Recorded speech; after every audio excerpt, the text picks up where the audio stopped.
everyone and welcome. It's Mindy with Mindy Egan Design, and today's video is going to be a card process where I'm coloring up this cutie fairy from c.c.designs and creating this magical background, doing some ink blending and adding some glitter paste, which is a beautiful product to work with. So I'm going to start off with some Abandoned Coral Distress Oxide, and I'm applying this to some Bristol smooth cardstock, which is a really great cardstock to use when you're ink blending, whether it's with the oxides or even the regular distress inks. So I'm starting out on one corner of the paper, and I like to clean my mat in between ink blending so I don't mix up the colors between, especially since this is a purple and a pink. I like to keep them separate. So I'm going to come in with the shaded Lilac on the other side, which is a really pretty soft purple. And then I'll just blend that line so it blends together a little bit more. There isn't such a distinct line in between the two. Now I'm going to take the Snowfall stencil, and I'm flipping my paper over, and I'm going to tape that down since my card panel is smaller than the stencil. And I'm also going to tape that stencil down to my mat so it doesn't move around on me while I'm doing this. Now I have a palette knife, and I'm going to use that to apply this beautiful glimmer paste. This one is Moonstone, and it's really just gorgeous, especially when you have a blended background underneath. It really has such a sparkle to it. So I take out a couple blobs and I place those on top of my stencil, and then I kind of work that through my background, and I just smooth that over everything. And once I have a good smoothness to it, now it's up to you how thick you want it to be. You can smooth it down where it's just barely there or have a little bit more texture to it. And then I'm going to come through and scrape that excess off a little bit. Now with the ink blending underneath, sometimes it can take on the color of the ink from underneath it. I looked at mine before I scraped it back into the bottle, and it seemed fine. There didn't seem to be much of a contamination with the colors, so I just scraped that in there. And then I'll go ahead and carefully remove the stencil, and I'm going to have this gorgeous background. One thing to keep in mind with this glitter paste is you want to wash these stencils immediately because that can stick to it.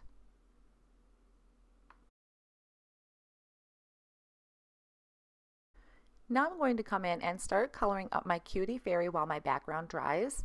This is Cutie Fairy from c.c.designs, which is just a darling image. I thought would work perfectly with this magical background. I stamped it out onto Neenah's Solar White cardstock with black Tuxedo Memento ink.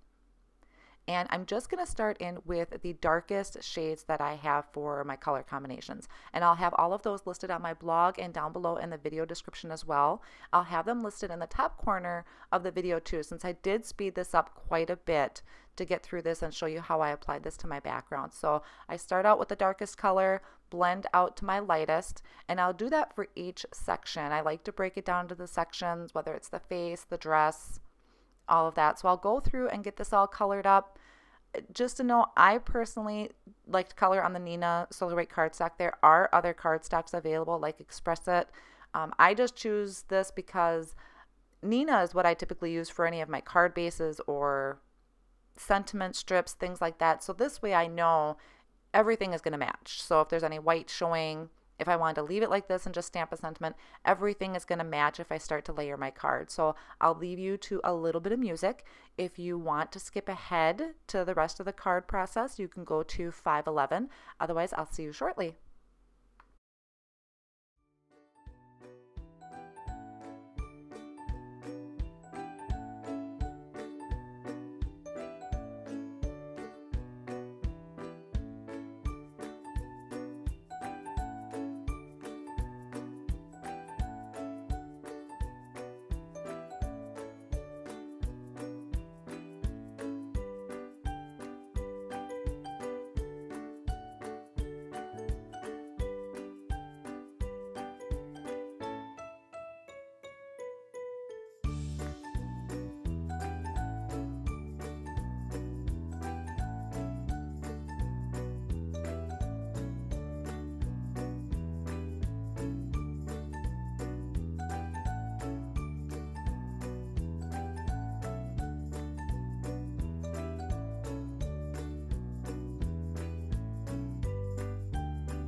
Now I'm going to go ahead and work on my sentiment for my card. I'm going to be using the stamp set Girly Sentiments from c.c.designs. This has a lot of really cute sentiments on here. I'm going to be picking just a note to brighten your day because I love sending or giving these to teachers, just a little something for them, a little something special, no particular reason. So I'm using black cardstock and I want to heat emboss. So I prepped my cardstock with an anti-static powder tool, and then I'm going to come in with some clear embossing ink, which is a sticky ink, so that my embossing powder sticks to it really well. So I'll go ahead, stamp it on my black cardstock, apply some white embossing powder and tap that off so I don't have any extra stuck to it. And then I'll come in with my heat tool, which you should typically let your heat tool warm up for a few seconds.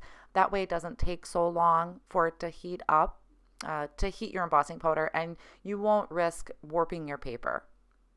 So I'm just going ahead and heat embossing that. And then I'm going to come in and die cut this with a banner die from c.c.designs as well. I like embossing and stamping before die cutting any sentiment strips because I can always line up with the die. It's easier than to line the stamp up in a little area. So now my sentiment is ready to be added to the card.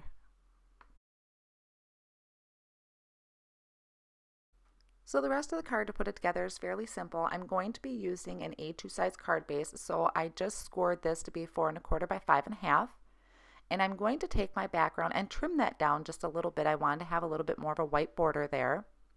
And then I'll start adding everything to my card. So I'm going to be using some foam tape, double-sided tape, and add this to my card base. I really like using this because it is a really strong adhesive.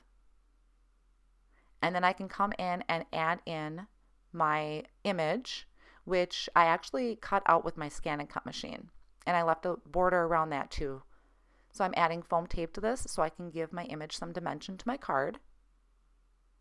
And then once I have that added, I'm going to also add the sentiment, and that's going to finish off the card. So I have this beautiful little image with the sentiment on this magical background. I've been using a lot of magical things lately. Just, it's so gorgeous, and I really like this glitter paste with it. I thought it was a really nice touch. So I really hope you enjoyed today's video. If you did, please give it a big thumbs up and subscribe to the channel if you haven't already done so. Thank you so much for watching. Have a wonderful day.